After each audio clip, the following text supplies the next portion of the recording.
Hello' everyone, নমস্কাৰ। মই শেৱালী আপোনালোকক মোৰ পাকঘৰলৈ স্বাগতম জনাইছোঁ।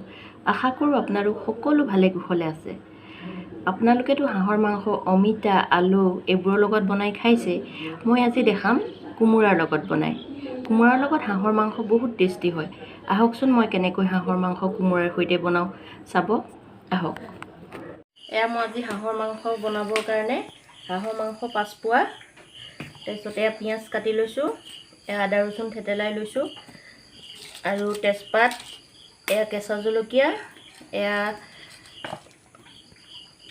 লং, ইলাচি, ডালচেনি, তাৰপিছত এয়া কোমোৰা, 2 পিচমান আলুও দিছোঁ। আলু নিদিলেও কথা নাই, আলু নাখালে আলু দিব নালাগে। আৰু এয়া মছলাখিনি মই পানীৰ লগত মিহলাই লৈছোঁ। 2 চামুচ জিৰা গুড়া, মিট মছলা, ধনিয়া গুড়া এনেকৈ মিলাই লৈছোঁ। আপোনালোকে মছলাখিনি মাংস অনুযায়ী দিব, কম মাংস হ'লে মছলাটো অকণমান কমকৈ দিব। আৰু এতিয়া কেৰাহী গৰম হ'ল, মই তাত তেল দিওঁ। এই কেৰাহী পূৰা গৰম হৈ গ'ল। ইয়াত তেল দি দিলোঁ, কেৰাহী গৰম হৈ আছে। ইয়াত তেজপাত দুটা দি দিলোঁ, দুটামান লং আৰু ইলাচি তেলতে দি দিছোঁ।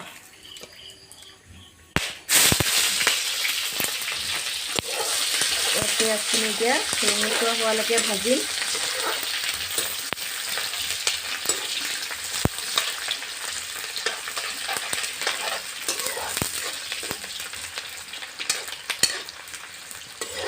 হাঁহৰ মাংস কোমোৰাৰ সৈতে বহুত টেষ্টি হয়।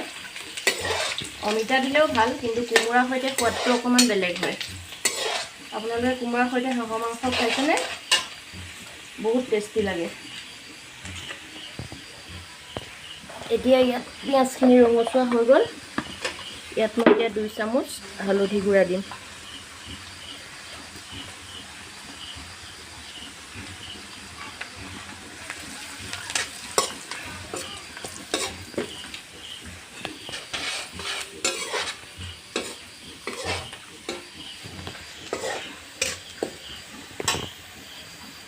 এই আদা ৰচুন থেতেলাই থোৱা আদা ৰচুন মই মিক্সিত নিদিওঁ, গোন্ধটো বেলেগ আহে আদা ৰচুন মিক্সিত দিলে। থেতেলাই ল'লেহে ভাল লাগে।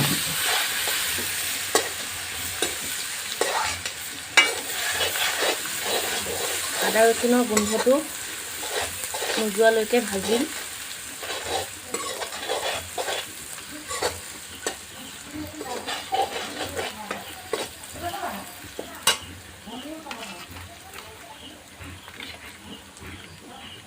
এতিয়া মিহলাই লোৱা মছলাখিনি ইয়াত দি দিম।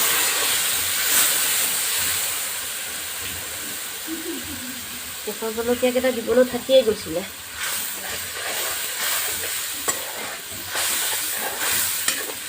এইখিনি এতিয়া অলপ ভজা হোৱাৰ পিছত মই ইয়াত মাংসখিনি দি দিম।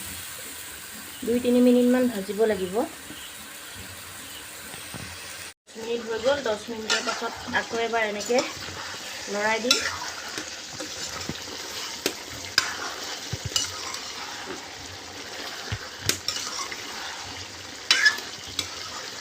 আকৌ মাংসটো সিজালৈকে আকৌ ঢাকনা মাৰি থৈ দিম। হাঁহৰ মাংস সিজোতে বহুত টাইম লাগে, সেইকাৰণে অলপ বেছি টাইম ঢাকনা মাৰি থৈ দিব লাগিব। এতিয়া আকৌ ঢাকনা দি দিম।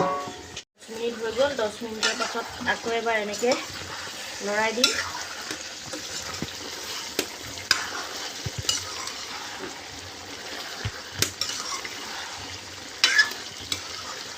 আকৌ মাংসটো সিজালৈকে আকৌ ঢাকনা মাৰি থৈ দিম। হাঁহৰ মাংস সিজোতে বহুত টাইম লাগে, সেইকাৰণে অলপ বেছি টাইম ঢাকনা মাৰি থৈ দিব লাগিব।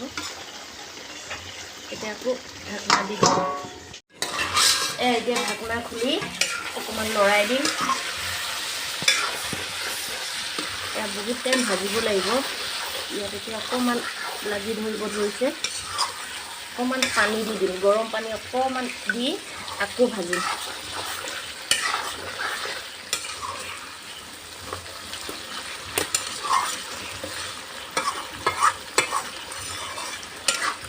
আকৌ এতিয়া এনেকৈ ঢাকনা মাৰি দিম।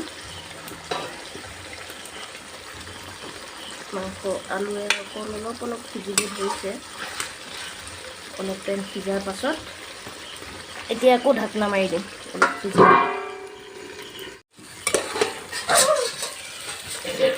এতিয়া ইয়াত পানী দিবৰ কাৰণে হৈ গ'ল।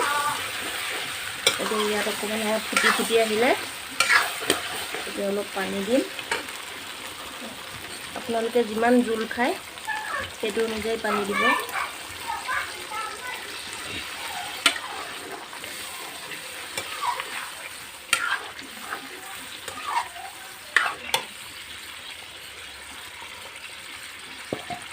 কোমোৰা সিজি নাইকিয়াই হ'ল। এতিয়া 5 মিনিটমান এনেকৈ পানীটো উতলিবলৈ দি মাংসখিনি উতলিব দি তাৰপিছত নমাই দিম। এতিয়া 5 মিনিটমান উতলিম।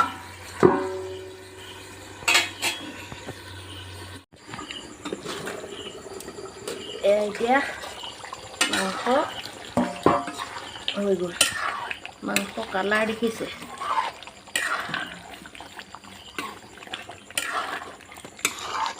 এটা কথা, হাঁহৰ মাংস যিমান ধুনীয়া হ'লেও কালাৰ কিন্তু একদম ৰঙা নাহে, অকণমান ক'লা নিচিনা আহে। এতিয়া তেলতে দিছিলোঁ ইলাচি দুটামান, হ'লেও অকণমান আকৌ থেতেলাই দি দিছোঁ ওপৰত। এতিয়া আমাৰ মাংস হৈ গ'ল।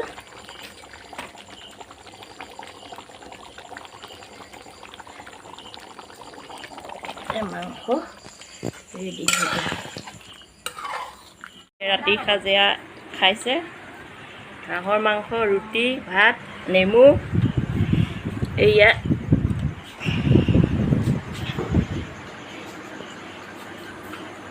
আৰু এইফালে এয়া আমাৰ জোঁৱাই। এয়া কেনেকুৱা হৈছে খাবলৈ?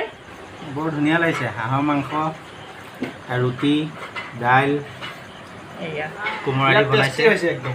এয়া আমাৰ মানুহজন। বিৰাট টেষ্টি হৈছে, ধুনীয়া হৈছে। এয়া